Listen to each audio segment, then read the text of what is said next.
தலைமுறையின் 7 வரை இன்றில் பல்வேறு முக்கிய செய்திகள் காத்திருக்கின்றன. அதை பார்ப்பதற்கு முன்பாக தலைப்புச் செய்திகளை பார்க்கலாம்.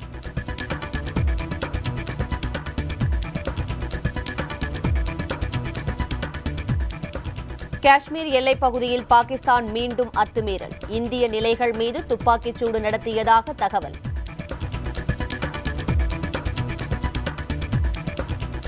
இந்திய ரூபாயின் மதிப்பு பங்குச் சந்தைகள் கடும் வீழ்ச்சி. தங்கம் விலை வரலாறு காணாத அளவிற்கு உயர்வு.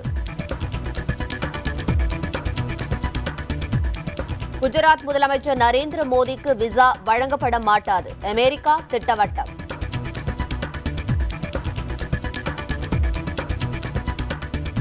அடுத்த மாதம் 27ஆம் தேதி தொடங்குகிறது டிஎன்பிஎஸ்சி குரூப் 1 முதன்மை தேர்வு. 25 இடங்களுக்கு 1391 பேர் போட்டி.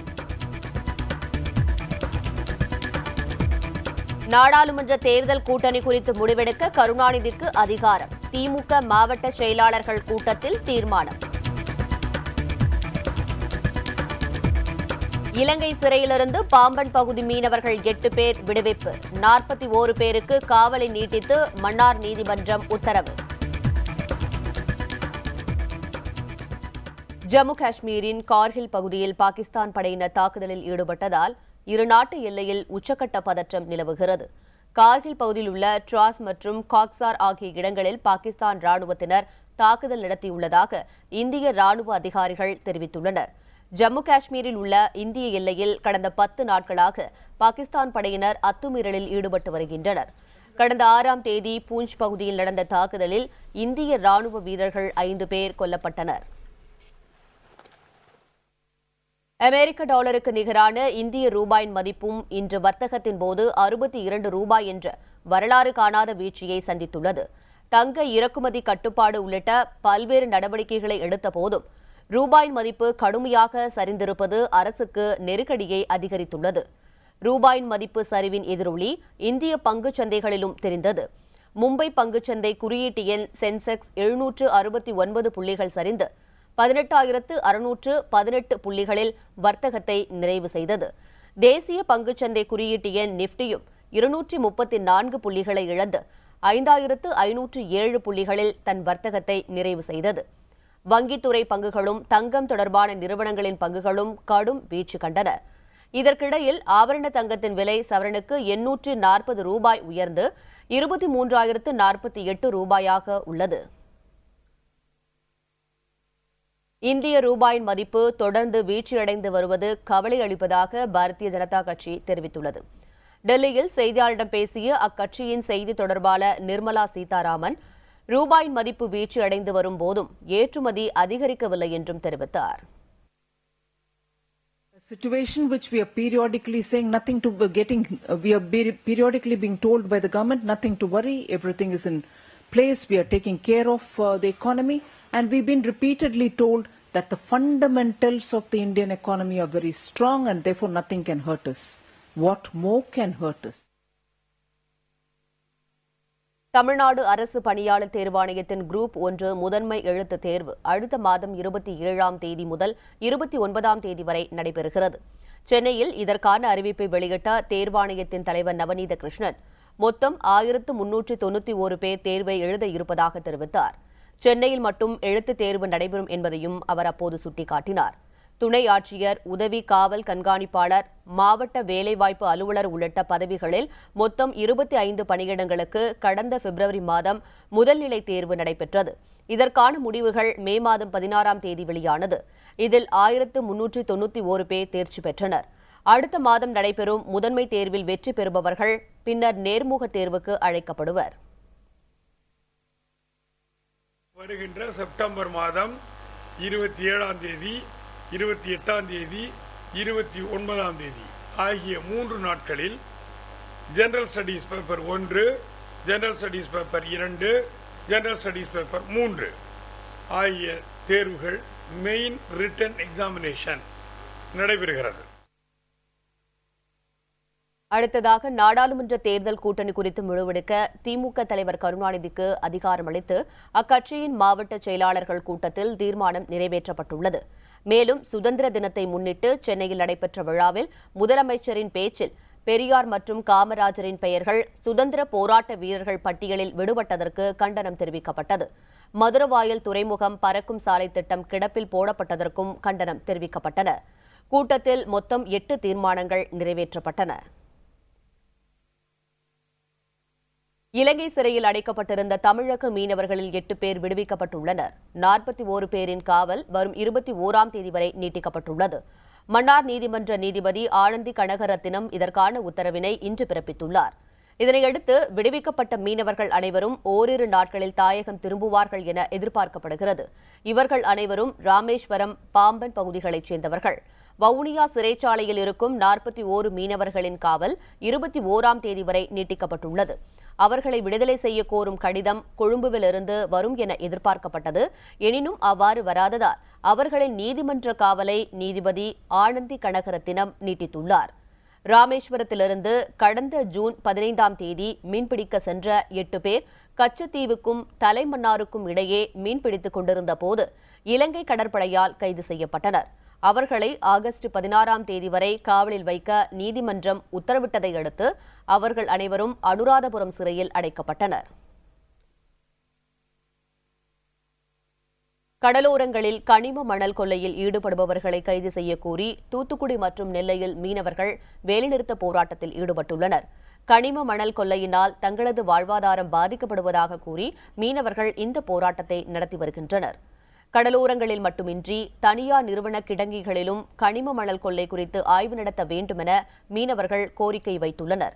மேலும் கனிம மணல் குவாரிகளுக்கு நிரந்தரமாக தடை விதிப்பதுடன் ஆய்வின் போது தங்களையும் உடன் அழைத்து செல்ல வேண்டும் எனவும் அவர்கள் வலியுறுத்தினர். இந்த கோரிக்கையை முன்வைத்து தூத்துக்குடி மாவட்டத்தில் புன்னக்காயல், மணப்பாடு, பெரியதாழை, வீரபாண்டியன்பட்டினம் உள்ளிட்ட 10க்கும் மேற்பட்ட கிராமங்களில் மீனவர்கள் கடலுக்குள் செல்லவில்லை. இதனால் 4000த்திற்கும் அதிகமான நாட்டுப்படகுகள், சுமார் 300 விசைப்படகுகள் கரையில் நிறுத்தப்பட்டுள்ளன. இதேபோன்று கனிம மணல் கொள்ளையை தடுக்க வலியுறுத்தி நெல்லை மாவட்டத்திலும் கடலோர கிராமங்களில் மீனவர்கள் வேலை நிறுத்தத்தில் ஈடுபட்டுள்ளனர். தொடர்ந்து கோரிக்கையை வலியுறுத்தி மாலையில் மீனவர்கள் ஆர்ப்பாட்டம் மேற்கொண்டனர். குஜராத் முதலமைச்சர் நரேந்திர மோடிக்கு அமெரிக்கா விசா வழங்கப்படாது என்று அந்நாட்டின் உயர் அதிகாரி தெரிவித்துள்ளார்.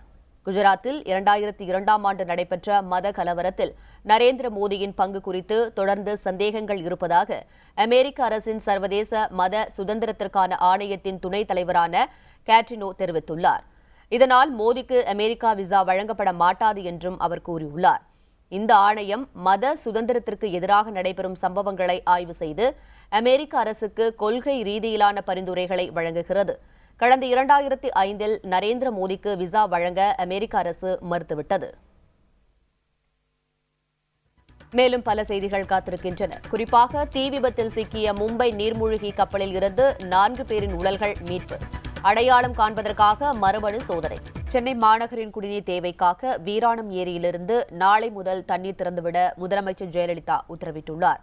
இது தொடர்பாக அவர் இன்று வெளியிட்டுள்ள அறிக்கையில், மேட்டூரிலிருந்து திறந்துவிடப்படும் தண்ணீர் வீராணம் ஏரியில் பெறப்பட்டு அப்பகுதியின் பாசனத்திற்கு பயன்படுவதோடு மட்டுமல்லாமல் சென்னை மாநகர மக்களின் குடிநீர் தேவையை பூர்த்தி செய்யும் வகையில் வழங்கப்பட்டு வருவதாக குறிப்பிட்டுள்ளார். தற்போது மேட்டூரிலிருந்து தண்ணீர் திறந்துவிடப்பட்டதன் காரணமாக வீராணம் ஏரியில் 935 மில்லியன் கனஅடி நீர் உள்ளதால் சென்னை மாநகர மக்களின் குடிநீர் தேவைக்காக வீராணம் ஏரியிலிருந்து நாளை முதல் 180 மில்லியன் லிட்டர் நீர் திறந்துவிட உத்தரவிட்டுள்ளதாகவும் அவர் தெரிவித்துள்ளார். மதுக்கடைகளை மூட வலியுறுத்தி 2000த்திற்கும் அதிகமான கிராம சபைகளில் தீர்மானம் நிறைவேற்றப்பட்டிருப்பதாக பாட்டாளி மக்கள் கட்சியின் நிறுவனர் ராமதாஸ் தெரிவித்துள்ளார். இது தொடர்பாக அவர் இன்று வெளியிட்டுள்ள அறிக்கையில், காஞ்சிபுரம், வேலூர், தருமபுரி உள்ளிட்ட பல மாவட்டங்களில் நேற்று நடந்த கிராம சபை கூட்டங்களில் இந்த தீர்மானம் நிறைவேற்றப்பட்டதாக கூறியுள்ளார். எனவே மதுவிற்கு எதிரான மக்களின் மனநிலையை தமிழக அரசு புரிந்து கொள்ள வேண்டும் என ராமதாஸ் வேண்டுகோள் வைத்துள்ளார்.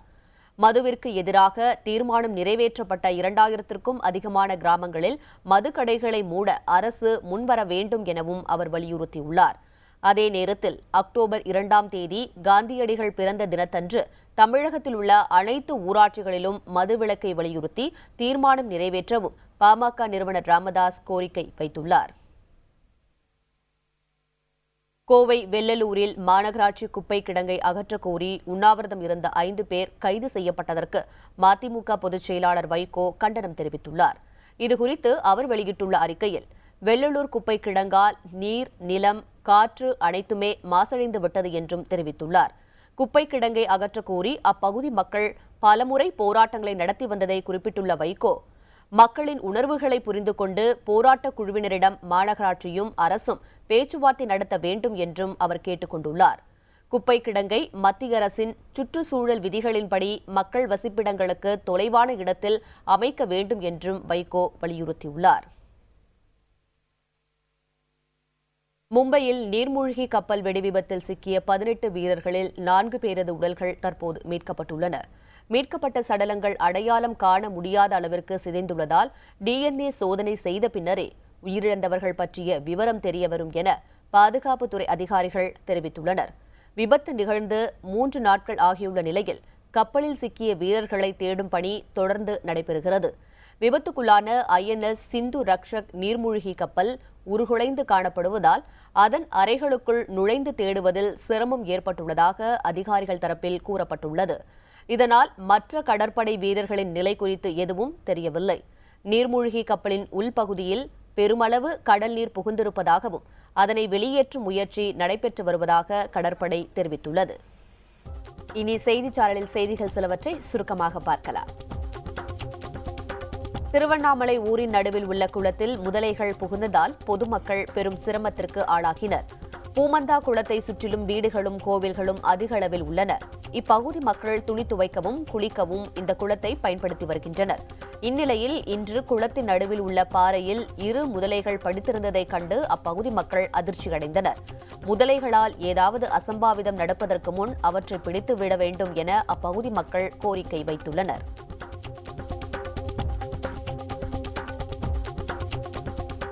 குன்னூர் ரயில் தண்டவாளத்தில் கார் கவிழ்ந்து விபத்துக்குள்ளானதில் கார் பயணிகள் 2 பேர் காயமடைந்தனர். குன்னூரிலிருந்து கோவை பெரிய நாயக்கம் பாளையத்திற்கு சென்று கொண்டிருந்த போது லெவல் கிராசிங்கில் பின்புறம் வந்த வாகனத்திற்கு வழிகொடுக்க கார் ஒதுங்கிய போது இந்த விபத்து ஏற்பட்டது.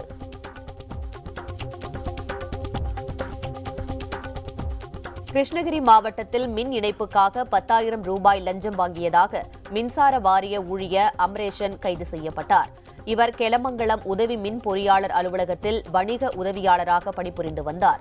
சந்திரசேகர் என்பவர் அளித்த புகாரின் பேரில் கிருஷ்ணகிரி மாவட்ட லஞ்ச ஒழிப்புத்துறையினர் அமரேசனை கைது செய்தனர். திருவள்ளூர் மாவட்டம் ஏகாட்டூர் பகுதியில் பரவி வரும் வைரஸ் காய்ச்சல் காரணமாக அப்பகுதி மக்கள் அச்சமடைந்துள்ளனர். கடந்த சில நாட்களில் மட்டும் காய்ச்சல் காரணமாக 15 பேர் திருவள்ளூர் அரசு மருத்துவமனையில் அனுமதிக்கப்பட்டுள்ளனர். இது என்ன வகையான வைரஸ் காய்ச்சல் என்பது தெரியாததால் அப்பகுதி மக்கள் அச்சத்தில் உறைந்துள்ளனர். கல்பாக்கத்தில் கடலோர மீனவ மக்களுக்கான விழிப்புணர்வு பாதுகாப்பு முகாம் நடைபெற்றது. மீனவர்கள் கடலுக்குள் மீன்பிடிக்க செல்லும் போது அடையாள அட்டைகள் எடுத்து செல்ல வேண்டியதன் அவசியம் குறித்தும், படகுகள் காப்பீடு பற்றியும், விசைப்படகு மீனவர்கள் கடைபிடிக்க வேண்டிய விதிமுறைகள் குறித்தும் கடலோர காவல்படை கூடுதல் இயக்குநர் சைலேந்திரபாபு விளக்கமளித்தார். 1093 என்ற அவசர அழைப்பு எண்ணையும் இந்த நிகழ்ச்சியில் அவர் அறிமுகப்படுத்தினார். ஈழத் தமிழர்களுக்கு ஆதரவாக உலகளவில் பேசி வரும் சிங்கப்பூர் முன்னாள் பிரதமர் லீ குவான் யூ இலங்கை அதிபர் ராஜபக்சே ஒரு சிங்கள தீவிரவாதி என ஒரு கட்டுரையில் விமர்சித்துள்ளார். இதற்கு நன்றி தெரிவிக்கும் வகையில் தமிழ் ஈழ விடுதலைக்கான மாணவர்கள் கூட்டமைப்பு சார்பாக தியாகராய நகரில் உள்ள சிங்கப்பூர் தூதரகத்தில் மலர்கொத்துடன் நன்றி கடிதத்தையும் அந்த அமைப்பைச் சேர்ந்த மாணவர்கள் தூதரக அதிகாரிகளிடம் வழங்கினர். அரியலூர் பொன்னாற்றில் தண்ணீர் திறந்துவிட வேண்டும் என்று விவசாயிகள் குறைதீர்க்கும் கூட்டத்தில் கோரிக்கை வைக்கப்பட்டது. மாவட்ட ஆட்சியர் சரவண வேல்ராஜ் தலைமையில் நடந்த இந்த கூட்டத்தில் முந்திரி விவசாயிகளுக்கு வறட்சி நிவாரணமாக ஏக்கருக்கு 3,000 ரூபாய் தர வேண்டும் என்றும் கேட்கப்பட்டது. ஏரி குளங்களில் உள்ள வண்டல் மண்ணை அள்ளுவதற்கு விவசாயிகள் இந்த கூட்டத்தில் அனுமதி கோரினர். சுங்கஞ்சாவடியை சேதப்படுத்தியதாக தொடரப்பட்ட வழக்கில் உளுந்தூர்பேட்டை காவல் நிலையத்தில் பாட்டாளி மக்கள் கட்சியின் இளைஞரணி தலைவர் அன்புமணி ராமதாஸ் ஆஜரானார். கடந்த 8ஆம் தேதி இரவு உளுந்தூர்பேட்டை சுங்கச்சாவடியில் மாலை 6 மணிக்கு நடந்த தாக்குதல் தொடர்பாக அன்புமணி உள்ளிட்ட 7 பேர் மீது புகார் அளிக்கப்பட்டது. இந்த வழக்கில் சென்னை உயர்நீதிமன்றம் அன்புமணிக்கு முன்ஜாமீன் வழங்கியுள்ளது. அடுத்து வருவது உங்கள் ஊர் உங்கள் குரல். அண்மை செய்திகளுக்கு தொடர்ந்து இணைந்திருங்கள் புதிய தலைமுறையோடு.